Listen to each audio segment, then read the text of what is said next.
Hello, Konoi family. The devotional for this week comes from a reflection on the 13th Psalm. Let me read it real quick to you. It says, "How long, Lord, will you forget me forever? How long will you hide your face from me? How long must I wrestle with my thoughts and day after day have sorrow in my heart? How long will my enemy triumph over me? Look on me and answer, Lord my God. Give light to my eyes, or I will sleep in death, and my enemy will say, I have overcome him.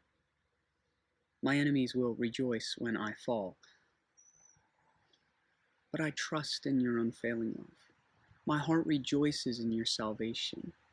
I will sing the Lord's praise, for he has been good to me."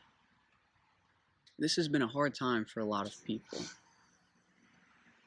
For some, there has been tragic loss, unimaginable loss, so deep that it's actually torn their sense of reality and meaning.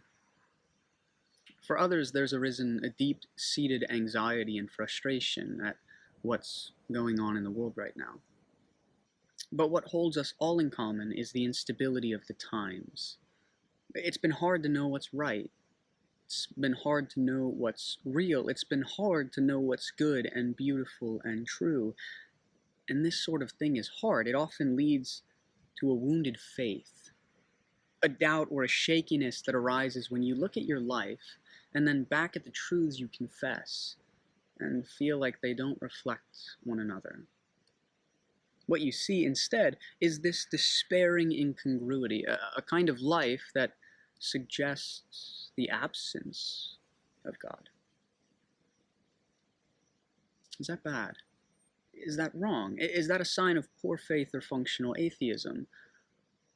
And if it's not, what do we do, though? How are we to deal with these kind of feelings? The psalm gives a suggestion. Actually, the psalm itself is the suggestion. Lament.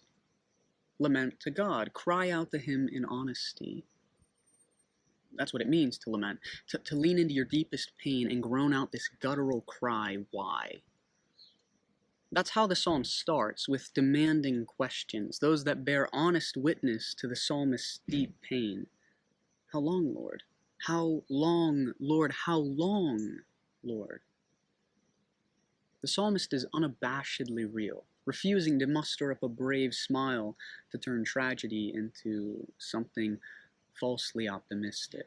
The psalmist is courageous enough to hold his bloody, doubting heart before God and ask the hard questions. What could be a more faithful response than that? It's natural to lament. It's natural to doubt. And so we don't need to fear either.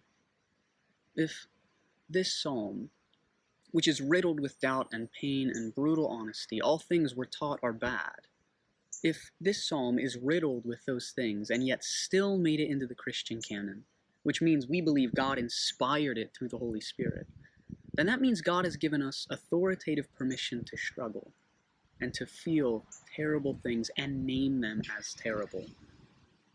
Jesus models this for us on Gethsemane and Golgotha. He groaned out in deep pain, and what we saw was deep struggle in him. Let me tell you what this means. It means that it's not wrong to lament. That's not even to say it's good, but it's sometimes the only appropriate response to deep human suffering is to lament, to ask the question, why? How long, Lord? How long? So, lamenting is not a sign of feeble faith. It's not a marker of spiritual inferiority. It's the opposite. Lamenting is one of the most courageous forms of faith. The psalmist asks, how long? Not, why can't I just believe more?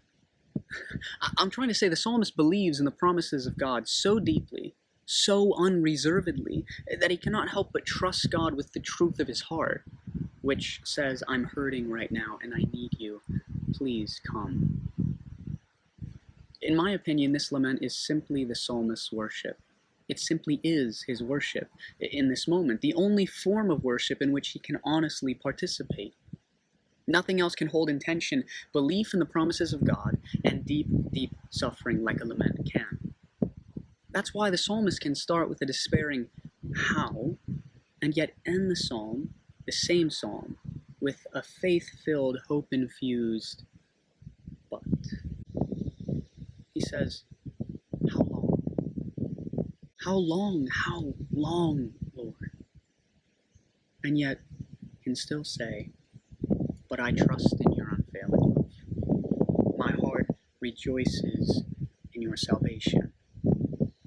I will sing the Lord's praise, for he has been good to me. It's a beautiful invitation, and it sets us free to be true to our hearts. If we are hurting, if we have experienced loss, then we can carry that before God. And we can groan out with the questions why, with the questions how long, with the questions to what end, and for what reason. Our God is a big God, and his love is flexible enough to hold in tension what might seem like our doubt on the surface, and yet our hope-infused yearnings for something better, for something new, for something that reflects the gospel promises and the kingdom, which Jesus has taught us of. Let that be a liberating word for you today, and dwell on the psalm itself. Dig into that and uncover this idea of lamenting for yourself. Thanks, guys.